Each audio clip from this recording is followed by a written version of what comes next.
حالم نمرہ احمد باب 3 شکار باز۔ اس نے دیکھا گھنا جنگل ہے، اونچے درخت، جھاڑیاں، کہیں بلندی کہیں نشیب، اور وہ دونوں بھاگتے چلے جا رہے تھے۔ تیز سانس لینے کی آوازیں، ہامتے ہوئے بار بار گردن موڑ کے پیچھے دیکھنا اور اندھا دھند دوڑنا۔ وہ خود کو واضح دیکھ سکتی تھی، الجھے بکھرے آدھے بندھے سنہرے بال، چہرے پہ مٹی اور زخموں کے نشان، ڈھیلا ڈھالا سا لباس پہنے وہ بھاگتی جا رہی تھی۔ کتوں کے بھونکنے اور غرانے کی آوازیں تعاقب کر رہی تھیں۔ کوئی اس کے ساتھ بھاگ رہا تھا، وہ بھی بار بار گردن گھما کے تعاقب کرنے والوں کو دیکھتا تھا۔ پھر ایک دم وہ رک گئی، جھک کے گہرے گہرے سانس لینے لگی۔ وہ جو چند قدم آگے نکل گیا تھا واپس مڑا۔ چتالیہ، رکیں گی تو ان کا شکار بن جائیں گی، دوڑیے۔ وہ اس کے کندھے کے پیچھے گھبراہٹ سے کچھ دیکھتا تھا۔ نہیں، اس نے پھولتی سانسوں کے درمیان دائیں بائیں گردن ہلائی۔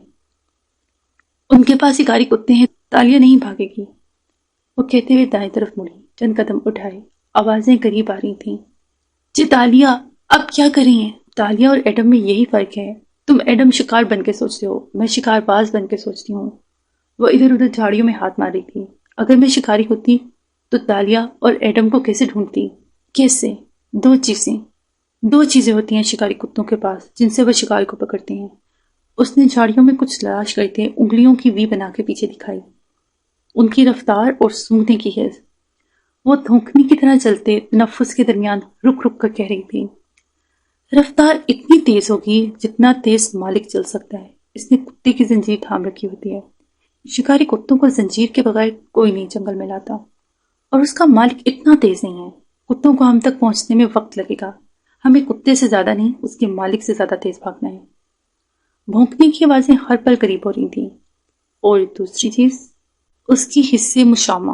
اس نے دمے کے مریض کی طرح سینے پہ ہاتھ رکھ کر سانس لیتے ہوئے کہا، سونگھنے کی خوشبو۔ پھر چند پتے توڑ کھینچے، کالی مرچ کا پودا، اور او دیکھو، بازو لمبا کر کے درختوں کی طرف اشارہ کیا۔ وہ شہتوت کا درخت، منگکدو، انڈین شہتوت۔ ان کی خوشبو کتوں کے لیے ناقابل برداشت ہوتی ہے۔ وہ اس بک کا تعاقب نہیں کرتے۔ ان کو خود پہ مل لو ایڈم، ہم شکاریوں سے اور کسی طرح نہیں بھاگ سکتے۔ یہ سب آپ کو کس نے بتایا چے تالیہ؟ وہ دم بخود کھڑا تھا۔ تالیہ نے زرد چہرہ اٹھا کے نقاہت سے دیکھا۔ کسی نے نہیں، میں خود شکار باز ہوں بے وقوف۔ وہ کہہ کے درخت کی طرف بڑھی تھی۔ کتوں کے بھونکنے اور غرانے کی آوازیں بلند ہو چکی تھیں۔ وہ قریب تھے، بہت قریب۔ آپ تنگو کامل کی ملازمہ ہے نا؟ تالیہ مراد اپنی جگہ بالکل سن سی کھڑی رہ گئی۔ آپ کے بال فرق ہیں اور حلیہ بھی، مگر آپ وہی ہیں، ہے نا؟ اس دن آپ نوکرانی کی بنی ہوئی تھی۔ اس کے انداز میں سادگی اور تعجب تھا۔ تالیہ کی رنگت گلابی پڑنے لگ گئی۔ لمحے بھر کو وہ اپنی جگہ منجمد رک گئی۔ شل، ساکت۔ پھر داتن کی آواز کان کے آلے سے نکالی، یا اللہ، یہ کون ہے؟ اس نے کیسے پہچانا؟ تالیہ، بھاگو یہاں سے، میں کار گیلری کے دروازے تک لاتی ہوں۔ مگر وہ لمحہ گزر گیا اور ہندی جیسی آنکھوں والی لڑکی نے لب بھینچ لیے، بھویں اکٹھی کی اور 4-5 قدم قریب آئی، یہاں تک کہ وہ ایٹم کے عین مقابل آ کھڑی ہوئی۔ سوری، مجھے سنائی نہیں دیا۔ کیا کہا آپ نے؟ ہر آدھی جھوٹے کی طرح اس نے جواب سوچنے کے لیے وقت حاصل کیا۔ سوری، میں کہہ رہا تھا اس دن فاتح صاحب کے ساتھ آپ کی طرف آیا تھا۔ آپ تنگو کامل کی ملازمہ ہے نا؟ وہ بلا کسی ڈر کے، جھجک کے، سادگی سے پوچھے کیا؟ عام سا چینی نکوش کا نوجوان اور اس کی سادگی تالیہ کے ماتھے پر بل پڑے۔ کون ہو تم؟ وان فاتح کے ملازم؟ جی میں۔ ادھر آؤ تم۔ اس نے ایک دم چہرہ غصے سے لال بھگوگا کر کے چٹکی بجا کے باڈی گارڈز کو اشارہ کیا جو اسرا کے آفس کے سامنے کھڑے تھے۔ پولیٹیکل سیکرٹری نے اس طرف دیکھا تو چونک گیا۔ ایڈم کے سامنے کھڑی طرح دار امیر سی لڑکی غصے سے بلا رہی تھی۔ وہ پریشانی سے اس طرف دوڑا۔ کیا مسز فاتح اس طرح گیلری میں آئے مہمانوں کو بے عزت کرتی ہیں؟ سوری میم، کیا ہوا؟ میں ابھی مسز اسرا کی چیریٹی کے لیے ایک بڑی ڈونیشن کی کمٹمنٹ کر کے آئی ہوں، اور باہر کھڑا یہ باڈی مین مجھے روک کر کہتا ہے کہ تمہاری شکل ایک بدصورت غریب ملازمہ جیسی ہے۔ یا اللہ، یا اللہ۔ اس نے ہونٹ کھول کر کے سانس باہر نکال اپنے ہاتھ سے چہرے پہ پنکھا جلا جس سے ایک دم اس کا شوگر لو ہو رہا ہو۔ ایڈم کا دماغ بھگ دوڑ گیا۔ شدت سا ہو کر اس نے سیکرٹری کو دیکھا۔ نہیں، میں نے یہ نہیں کہا، میں تو کہہ رہا تھا کہ تنگو کامل، یہ کیا چیز پال رکھی ہے مسز اسرا نے؟ ہاں؟ اور نزاکت بھرے غصے سے چلائے، کیا مجھ سے کوئی غلطی ہوئی ہے جو اس طرح میری توہین کی جا رہی ہے؟ یہ رکھو کارڈ اور مسز اسرا کو کہہ دینا کہ اس سے زیادہ برداشت نہیں کر سکتی۔ یا اللہ یا اللہ! اس نے کلچ سے کارڈ نکال کے سیکرٹری کے منہ پہ پھینکا اور مڑ گئی. باریک ہیل سے چلتی وہ راہداری میں آگے بڑھتی جا رہی تھی. سیکرٹری گھبرا کے اس کے پیچھے دوڑا. میم رکیں پلیز، آپ میم رکیں پلیز، آپ مت جائیں. میں معذرت کرتا ہوں، بلکہ ایڈم آپ سے خود معذرت کرے گا. میم سنیں تو. وہ ہاتھ جھلا کے اس کو دفان ہونے کا اشارہ کر کے تیز تیز سیڑھیاں اترنے لگی. اب تک خود کو ہاتھ سے پنکھا چل رہی تھی، جیسے نازک اندام طبیعت پہ سب بہت گراں گزرا ہو. سیکرٹری نے بے چارگی سے سجاتے دیکھا، پھر پلٹا اور کسی بھوکے شیر کی طرح ایڈم کی طرف آیا. وہ اپنی جگہ حیران پریشان کھڑا تھا. تمہیں سمجھایا تھا میں نے کہ اپنی حد میں رہو. نہیں سر، میں نے ان کی شکل کا تو نہیں کہا. یا اللہ، میں تو کہہ رہا تھا کہ وہ اس دن وہ ان کی ملازمہ تھی اور اب بکواس بند کرو. سیکرٹری نے زور سے اس کو کندھے سے پکڑ کے پیچھے دھکا دیا تو ایڈم کا چہرہ سرخ ہوا، مگر اس نے ضبط سے بٹیاں بھینچ لی. سر آپ زیادتی کر رہے ہیں. تمہیں تو اب میں بتاؤں گا کہ زیادتی کے معنی کیا ہوتے ہیں. وہ آندھی طوفان کی طرح اندر لپکا. آفس میں وہ تینوں اسی طرح کھڑے تھے. اسرا برہمی سے کچھ کہہ رہی تھی. اس کے یوں مداخل ہونے پر اس طرف متوجہ ہوئی. میم وہ جو مس یہاں سے ابھی ابھی گئی ہیں وہ کارڈ واپس کر گئی ہیں، بہت غصے میں تھیں. کیا؟ جہاں اسرا کا دماغ بھگ سے اڑ گیا وہیں ایش تیزی سے سیدھا ہوا. کیوں؟ کیا ہوا؟ فاتح مرکزی کرسی پہ بیٹھا تھا، بنا کسی تاثر کے سیکرٹری کو دیکھے گیا. ایڈم نے ان سے بدتمیزی کی، ان کو روک کے ان پر جملے کسے. وہ اس توہین پہ برا بنا کے چلی گئی. ایڈم کون ہے؟ اشر نے ناگواری سے ٹوکا. عبداللہ کی جگہ جو نیا لڑکا آیا ہے، جب سے آیا ہے پوسٹ کے ہر ملنے جلنے والے سے فرینک ہونے کی کوشش کر رہا ہے. اس کو مستقل نوکری چاہیے، اس لیے شاید کنیکٹس بنانا چاہ رہا ہے. یقیناً اس نے خاتون کو بھی یہی کہا ہوگا، پھر ان کے انکار پر ان سے بدتمیزی کر بیٹھا. اف، بلاؤ اس ایڈم کو. اسرا غصے سے چنگاڑی. میں اس کے ساتھ اتنی مہربان رہی اور یہ میرے کلائنٹس کو بگا رہا ہے. تم حوصلہ رکھو کاکا، میں دیکھتا ہوں. ارے تم بیٹھو، میں ہوں نا. اشر نے چہرے کو جلد ہموار کر لیا اور اسے تسلی دیتا باہر نکلا. سیکرٹری اس کے پیچھے لپکا. اسرا نے بے بسی سے فاتح کو دیکھا تو اس نے ہلکے سے شانے اچکا دیے، جسے کہہ رہا ہو میں معاملے سے واقف ہی نہیں تو کیا کروں. باہر تمام گارڈز موجود تھے. ایڈم پریشان سا ان سے الگ کھڑا نظر آتا تھا. اشر سپاٹ چہرے کے ساتھ چلتا ہوا اس کے سامنے جا کھڑا ہوا. تم نے مسز اسرا کے مہمان سے بدتمیزی کی؟ نہیں سر، میں نے بدتمیزی نہیں کی، صرف یہ کہا تھا میں نے ان کو تنگو کامل کے گھر. ارے واہ، تم میں تو بہت ہمت ہے. کیا اسی لہجے میں تم نے ہمارے مہمان سے گفتگو کی تھی؟ وہ اتنی تیزی سے پھنکارا کہ ایڈم کا سانس رک گیا. وہ پلک تک نہ جھپک سکا. سامنے کھڑا قیمتی سوٹ میں ملبوس ایک طاقتور آدمی اس کو سلگتی نظروں سے دیکھ رہا تھا. ایڈم کو پہلی دفعہ محسوس ہوا. کتنے دن رہ گئے ہیں تمہارے کام کو ختم ہونے میں؟ 6 دن سر. سیکرٹری گردن آگے کر کے تیزی سے بولا. کیا میں نے تم سے پوچھا ہے؟ اشر نے ایک تیز نگاہ اس پہ ڈالی تو وہ گڑبڑا کے پیچھے ہو گیا. پھر وہ واپس ایڈم کی طرف متوجہ ہوا. تم ان خاتون سے اپنے رویے کی معافی مانگو گے. سنا تم نے رملی؟ اس نے تحکم سے اپنے چیف آف سٹاف کو آواز دی. وہ 1.5 عمر اینک والا رملی پیچھے ہی کھڑا تھا. فوراً آگے آیا. باس، ان خاتون کا پتہ معلوم کرو، پھر دعوت نامے اور اس بیوقوف کو لے کر ان کے گھر جاؤ، اور اگر یہ لڑکا معافی مانگنے سے انکار کرو تو اس کو گھر بھیج دو بغیر تنخواہ کے، اور عبداللہ کو واپس بلا لو. مرمری راہداری کی ساری یاسیت ایڈم محمد کی آنکھوں میں اتر آئی. اس نے سر جھکا لیا. اشر آگے بڑھ چکا تھا اور رملی اس کے ساتھ تھا. پیچھے اب اسے پولیٹیکل سیکرٹری کی کھری کھری سننی تھی. اس لڑکی کے بارے میں تمام معلومات لے کر آنا، بینک بیلنس کتنا ہے، شیئر کن کمپنیز میں ہے، اور سب سے بڑھ کے کوئی شوہر منگیتر دوست وغیرہ ہے یا سنگل ہے. اشر راہداری میں صبح قدموں سے چلتا تبھی آواز نے رملی کو ہدایات دے رہا تھا. میں بخوبی سمجھ گیا باس. وہ تیز تیز اس کی قدم سے قدم ملانے کی کوشش کر رہا تھا. داتن کار کا دروازہ کھولے گیلری کے باہر کھڑی تھی. جب تالیہ باہر آئی، ہوا سے اس کے سنہرے بال اڑنے لگے تو اس نے سفید ہیڈ سر پہ رکھ لیا. ماتھے پہ بل ویسے ہی تھے اور آنکھوں کی قفقی بڑھ چکی تھی. وہ پچھلی سیٹ پہ آ بیٹھی تو داتن سٹیئرنگ ویل تھامے دوسرے ہاتھ سے موبائل پہ بٹن دبا رہی تھی. کیا کر رہی ہو؟ اس نے کوفت سے مخاطب کیا. معلوم کرنے کی کوشش کر رہی ہوں کہ ہم کس تھانے کی حدود میں موجود ہیں، تاکہ جب یہ ہمیں گرفتار کروا کے وہاں بھیجیں تو مجھے پہلے سے پتا ہو کہ یہاں میرا کون کون جاننے والا ہے. کار چلاؤ داتن، ہم نہیں پکڑے جا رہے. تلخی سے کہتے ہوئے اس نے دروازہ بند کیا تو داتن نے سر ہلا کے کار آگے بڑھا دی. تھانہ یہاں سے 10 منٹ کے فاصلے پر ہے. جب تک وہ پولیس کو بلائیں گے ہم مین روڈ کراس کر کے آگے نکل چکے ہوں گے.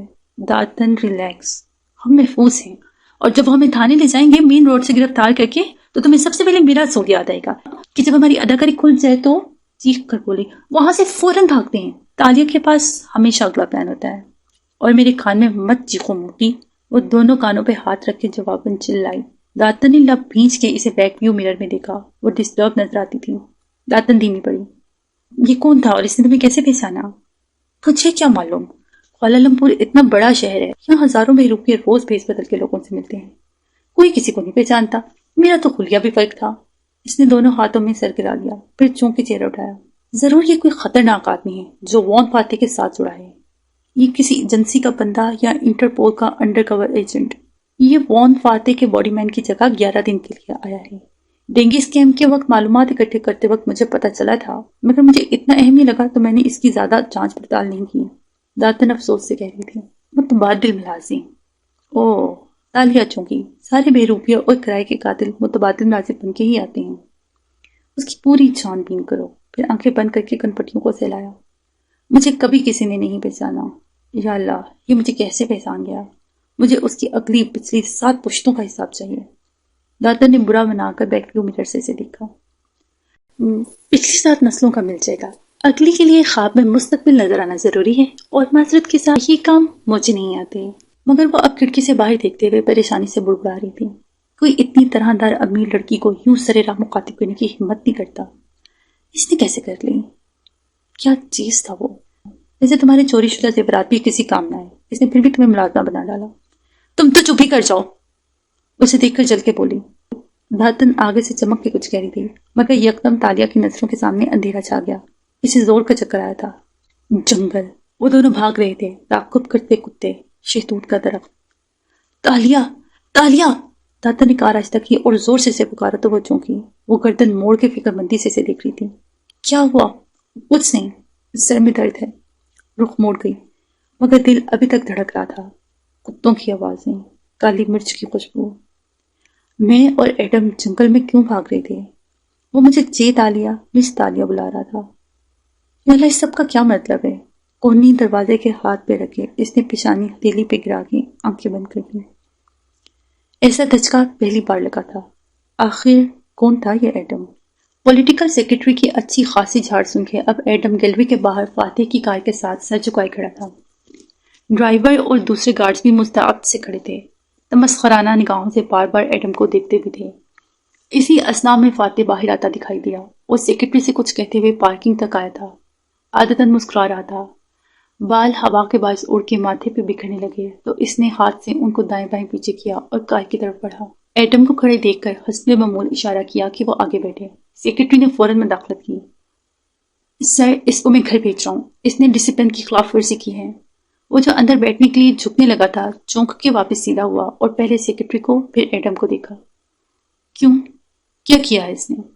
ایڈم کی نظریں جھک گئیں، رنگت گلابی پڑی، حلق میں آنسوؤں کا گولا اٹک گیا۔ سر، وہ جو خاتون مسز اسرا کی مہمان تھی نا، وہ ہائی ریسس سوشلائٹ، اس نے ان کو روک کے بدصورت کہا ہے۔ وہ کافی خفا ہو کے گئی ہیں۔ دروازے پہ ہاتھ رکھے فاتح نے آنکھیں پر سوچ انداز میں چھوٹی کر کے ایڈم کو دیکھا۔ کیا وہ واقعی بدصورت تھی؟ مجھے نہیں لگی، مگر خیر۔ اس نے گہری سانس لے کے سر جھٹکا۔ اس شہر میں اس جیسی بورنگ پریٹی ویمن بھری پڑی ہیں، بیٹھو۔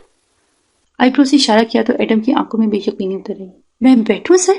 ادھر سیکرٹری کی رنگت خفت سے اڑ سی گئی، جلدی سے بولا۔ مسز اسرا کافی خفا ہے سر، مجھے اس لڑکے کو ابھی گھر بھیجنا ہے تاکہ اپنے رویے کو، مجھے فلو ہے۔ عثمان اور ایڈم کے پاس ٹیشو ہیں۔ بیٹھو، میرے پاس تم لوگوں کی آفس پولیٹکس میں ضائع کرنے کے لیے مزید وقت نہیں۔ ٹھنڈی سی تپش سے کہا اور اندر بیٹھ گیا۔ ایڈم جو شل سا کھڑا تھا جڑ سر ہلا کے بولا، جی سر، اور فوراً دروازہ بند کیا۔ پھر سیکرٹری سے نظریں ملائے بغیر جلدی سے فرنٹ سیٹ پہ آ بیٹھا۔ دل ابھی تک دھڑک رہا تھا۔ کار زن سے آگے بڑھ گئی اور سیکرٹری دندوں تیز نظروں سے گھورتا رہ گیا۔ یہ لڑکا ناقابل برداشت ہوتا جا رہا تھا، اس کا کچھ کرنا ہی پڑے گا، اس نے تہیہ کر لیا تھا۔ حالیم کے بنگلے کی بلائی منزل پہ ایک ہول نما کمرہ تھا جس کی سڑک کو چہرہ کرتی دیوار شیشے کی تھی۔ اس سے اندر چند کی آتی کرنوں نے سارا کمرہ روشن کر رکھا تھا۔ وہاں کتار سے چند ایکسرسائز مشینیں رکھی تھیں۔ ورزش کرتے ہوئے سامنے پھیلے بنگلوں کی کتار اور ان کے پار دور اوپر نیلا آسمان نظر آتا تھا، مگر وہ آسمان کو نہیں دیکھ رہی تھی، بس ٹریڈ مل کے ہینڈ ویل پر دونوں ہاتھ جمائے بیلٹ پہ کھڑے کھڑے بھاگ رہی تھی۔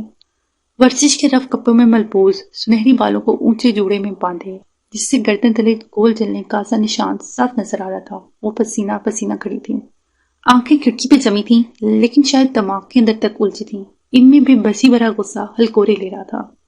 دفعتاً اسے شیشے کی دیوار پہ عکس دکھائی دیا۔ داتن عقب میں کمرے کے اندر داخل ہوئی تھی۔ تالیہ نہ رکی، نہ پلٹی، اسی طرح ٹریڈ مل پہ بھاگتے ہوئے بولی، معلوم کیا تم نے کون ہے وہ ایٹم؟ کرائے کا قاتل؟ کوئی جاسوس؟ بہروپیہ؟ تالیہ بھاری بھرکم داتن ہچکچاتے ہوئے قریب آئی۔ تالیہ نے بٹن دبایا اور ٹریڈ مل کی رفتار بڑھائی۔ قدموں تلے بچھا رننگ بیلٹ مزید روانی سے بھاگنے لگا۔ وہ لڑکا ایٹم میں کبھی گرفٹنگ نہیں کرتی، وہ پھولے تنفس کے دوران خود سے بولی جا رہی تھی۔ گرفٹر وہ ٹھگ ہوتا ہے جو بھیس بدل بدل کے لوگوں سے مختلف اسکیموں کے ناموں پہ پیسے بٹورتا ہے۔ میں کیٹ برگلر ہوں، رات کو دبے پاؤں پھلانگ کے آنے والا چور۔ ایسے کردار کرتی ہوں جو پس منظر میں رہتے ہیں، ویٹر، نوکرانی، بچوں کی آیا۔ مجھے کبھی کسی نے نہیں پہچانا۔ اس نے پہچانا تو کیسے؟ وہ غصے میں تھی۔ سنو، وہ کوئی عام آدمی نہیں ہو سکتا۔ وہ کھڑکی کے باہر دیکھتے ہوئے دانت پہ دانت جمائے کہہ رہی تھی۔ بہت ذہین، بہت گہری نظر کا مالک تھا، اور اس کا وہ اعتماد جس سے اس نے مجھے پکارا، عام آدمی ایسا نہیں کرتا۔ داتن آگے آئی اور ٹریڈ مل کا بٹن دبایا۔ مشین بند ہو گئی، بیلٹ رک گئی۔ وہ ذرا سا لڑکھڑائی، پھر غصے سے داتن کو دیکھا۔ کیا؟ داتن نے پہلے جوس کی بوتل اس کے سامنے رکھی، پھر بولی، تحمل سے سنو۔ وہ ایک معمولی گھرانے کا معمولی لڑکا ہے، بے روزگار ہے۔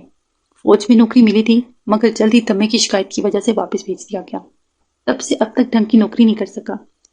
باپ ایک کپڑوں کے اسٹور پہ سیلز مین ہے، منگنی ہو چکی ہے اور جلد شادی ہونے والی ہے۔ ہاں بالکل، پرفیکٹ کور سٹوری۔ اس نے بوتل منہ سے لگائی، چند گھونٹ کھٹاکھٹ بھرے، پھر بوتل نیچے کی اور سرخ تمتماتے چہرے کے ساتھ داتن کو دیکھا۔ مگر اصل میں کون ہے وہ؟ یہ بتاؤ۔ وہ یہی ہے تالیہ، ایک سادہ، سچا، ایماندار لڑکا، جسے تنگو کامل کی ملازمہ تالیہ تھی۔ اس نے سر جھٹکا اور ٹریڈ مل سے اتر آئے۔ کوئی سچا ایماندار نہیں ہوتا یہاں داتن، سب کی سیاہ داستانیں ہوتی ہیں۔ یہ جو تم مجھے بتا رہی ہو، یہ تو اس ایڈم نے اپنی فائل میں لکھا ہوگا نا، مگر وہ اصل میں کون ہے؟ وہ یہی ہے تالیہ۔ اس کے محلے میں میرا ایک کانٹیکٹ رہتا ہے، وہ 26 برس سے اس کو جانتا ہے۔ سارا محلہ اس خاندان کو جانتا ہے۔ وہ نیک شریف لوگ ہیں۔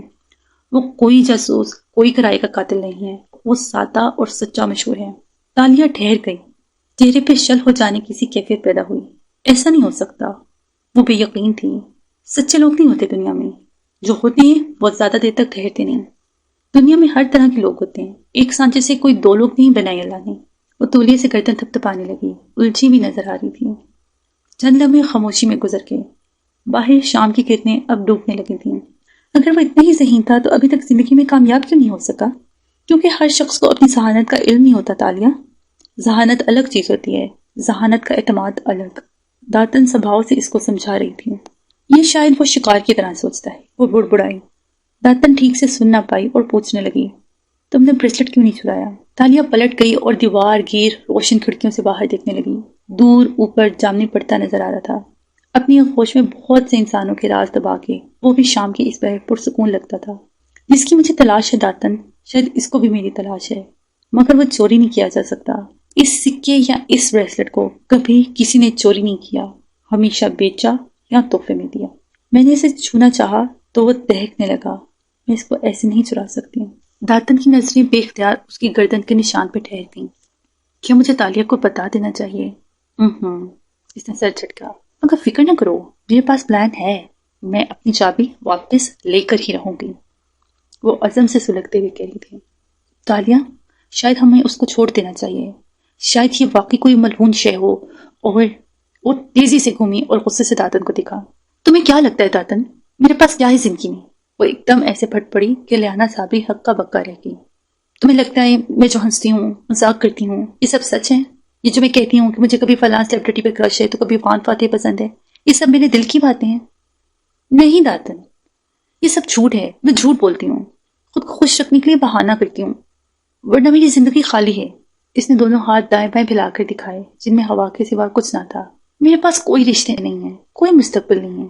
اور عرفان فاتح کہتا ہے تمہاری کامیابیاں کیا ہیں، تمہارا ٹیلنٹ کیا ہے؟ کہاں تھے اس وقت یہ تمام ممبر پارلیمنٹ جب میرے شوہر نے میرے ذریعے منی لانڈرنگ کروانی چاہی؟ کہاں تھے یہ قانون کے ادارے جب میں اور تم ملیشیا کی سڑکوں پہ مارے مارے پھرتے تھے اور ہمارے پاس کھانے کو کچھ نہیں تھا؟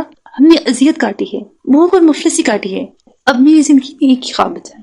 اس کی آواز دھیمی ہوئی اور آنکھوں میں آنسو آ گئے۔